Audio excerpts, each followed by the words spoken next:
आज बैठक में संभल रिपोर्ट नहीं रखी गई है। तो ये बड़ी जानकारी आपके साथ साझा कर रहे हैं।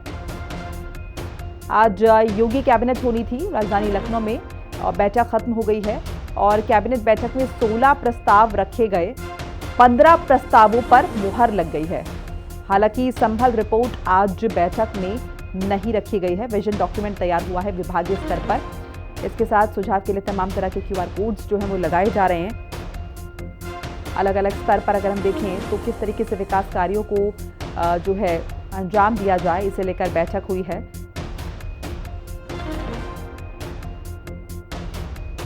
उत्तर प्रदेश के विकास को लेकर यह खास बैठक हुई जिसमें 15 प्रस्तावों पर मुहर लगी है। कुल 16 प्रस्ताव जो है वो यहां पर रखे गए थे।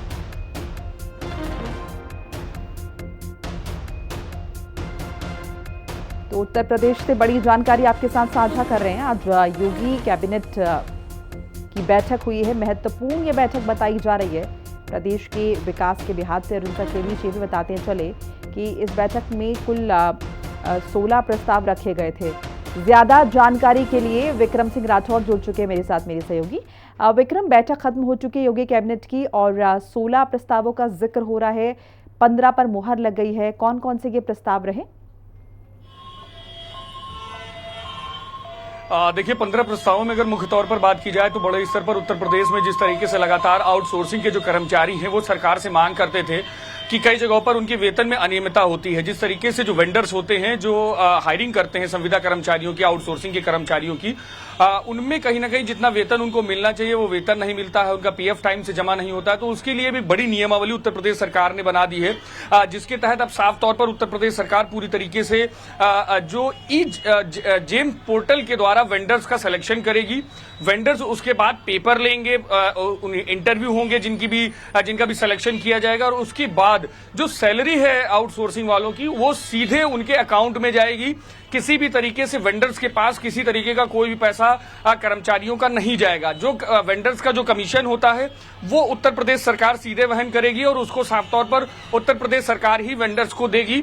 और जिस तरीके से सैलरी में अनियमितता की बात लगातार आउटसोर्सिंग में आती थी कि लंबे लंबे समय तक की लोगों की सैलरी जो है पेंडिंग रहती थी, उसके लिए भी अब नियमावली बना दी गई है जिसमें कि 1 तारीख से लेकर 5 तारीख के बीच में जितनी भी सुविधाएं आउटसोर्सिंग के कर्मचारियों को मिलनी है वो सारी 1 तारीख से 5 तारीख के बीच में आउटसोर्सिंग कर्मचारियों के अकाउंट में क्रेडिट हो जाएगी।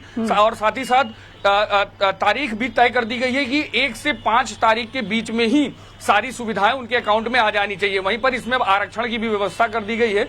नौकरियों में जिस तरीके से आरक्षण को लेकर सरकार ने नियमावली बनाई है, उसी नियमावली के आधार पर अब आउटसोर्सिंग में भी पूरी तरीके से हायरिंग की जाएगी। इसका प्रस्ताव आज उत्तर प्रदेश सरकार ने पास कर दिया है।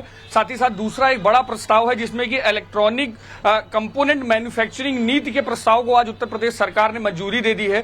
अभी तक की उत्तर प्रदेश में अगर खासतौर पर बात की जाए, नोएडा और ग्रेटर नोएडा में जिस तरीके से मोबाइल की जो यूनिट्स लगी है वो अभी तक की असेंबल करने का काम पूरी तरीके से मोबाइल को करती थी। अब उत्तर प्रदेश में ही कंपोनेंट्स की मैन्युफैक्चरिंग करने का भी काम उत्तर प्रदेश सरकार करेगी। इसके लिए आज नीति बना दी गई है और इसके तहत अब प्रोडक्ट्स का निर्माण उत्तर प्रदेश में होगा, जिससे कि बड़े स्तर पर निर्यात जो है वो उत्तर प्रदेश में बढ़ेगा। निर्यात नीति में भी आज बदलाव करते हुए उत्तर प्रदेश सरकार ने अभी 2025 तक की निर्यात नीति चल रही थी उसका एक्सटेंशन कर दिया है। 2025 से 2030 तक की निर्यात नीति को उत्तर प्रदेश सरकार ने मंजूरी दे दी है। साथ ही साथ शाहजहांपुर में एक राष्ट्रीय विश्वविद्यालय बनाए जाने के प्रस्ताव को भी उत्तर प्रदेश सरकार ने मंजूरी दी है।